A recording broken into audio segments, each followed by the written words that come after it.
ಬೆಂಗಳೂರು ಜಲಮಂಡಳಿ ವತಿಯಿಂದ ಈಗ ಒಂದು ತಿಳುವಳಿಕೆಯನ್ನು ಕೊಟ್ಟಿದ್ದೇವೆ. ಪ್ರಮುಖವಾಗಿ ಬೆಂಗಳೂರಲ್ಲಿ ಸಮಸ್ತ ನಾಗರಿಕರಿಗೂ ಕೂಡ ನೀರು ಸರಬರಾಜು ಸಮರ್ಪಕವಾಗಬೇಕಂತ ಹೇಳಿ ಕೆಲವೊಂದು ತುರ್ತು ಕಾಮಗಾರಿಗಳನ್ನು ಕಾವೇರಿ ವಾಟರ್ ಟ್ರೀಟ್ಮೆಂಟ್ ಪ್ಲಾಂಟಲ್ಲಿ ಮಾಡೋದಿದೆ. ಹಾಗಾಗಿ 15ನೇ ತಾರೀಕು ಸೆಪ್ಟೆಂಬರ್ 15ನೇ ತಾರೀಕು ಮತ್ತು 16ನೇ ತಾರೀಕು 2 ದಿನಗಳ ಕಾಲ ಇಡೀ ಬೆಂಗಳೂರಿನಲ್ಲಿರುವಂತಹ ನೀರಿನ ಸರಬರಾಜಲ್ಲಿ ವ್ಯತ್ಯಯ ಆಗಲಿದೆ. ಹಾಗಾಗಿ ಈಗಾಗಲೇ ಯಾರು ನೀರು ತಗೊಳ್ತಾ ಇದ್ದಾರೆ ಅವರು ದಯವಿಟ್ಟು ಈ 15 ಮತ್ತು 16 ದಿವಸ 2 ದಿವಸಗಳ ಕಾಲ ಮತ್ತು 17 ಬೆಳಗ್ಗೆಯವರೆಗೆ ಸ್ವಲ್ಪ ನೀರಿನ ಪ್ರಾಬ್ಲಮ್ ಆಗೇ ಆಗುತ್ತೆ.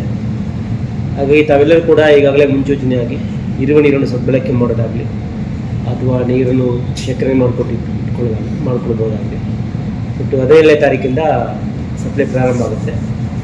ಸಾರ್ವಜನಿಕರಲ್ಲಿ ಈಗಾಗಲೇ ಪ್ರೆಸ್ ಮುಖಾಂತರ ನಾವು ಪ್ರಕಟಣೆ ಮಾಡಿದ್ದೇವೆ. ಈಗ TV ಮಾಧ್ಯಮ ಮುಖಾಂತರ ಕೂಡ ಸಾರ್ವಜನಿಕರಲ್ಲಿ ಈ ಒಂದು ವಿಷಯವನ್ನು ತಿಳಿಸಲಿಕ್ಕೆ ಬಯಸ್ತಾ ಇದ್ದೀನಿ. ದಯವಿಟ್ಟು ತಾವೆಲ್ಲರೂ ಕೂಡ ಈ ಒಂದು ಸಮಯದಲ್ಲಿ ತಮ್ಮ ಅನುಕೂಲಕ್ಕಾಗಿ ಮಾಡಿರುವಂತಹ ರಿಪೇರಿ ವರ್ಕ್ಗಳಿಗೆ ಏನು ನೀರು ಸರಬರಾಜು ಸ್ಥಗಿತಗೊಳಿಸ್ತಾ ಇದೆ ಆ ಸಂದರ್ಭದಲ್ಲಿ ಸೆಪ್ಟೆಂಬರ್ 15 ಮತ್ತು 16ನೇ ತಾರೀಕಿಗೆ ನಾವು ಸಹಕರಿಸಬೇಕಂತ ನಾನು ಮನವಿ ಮಾಡ್ತೀನಿ.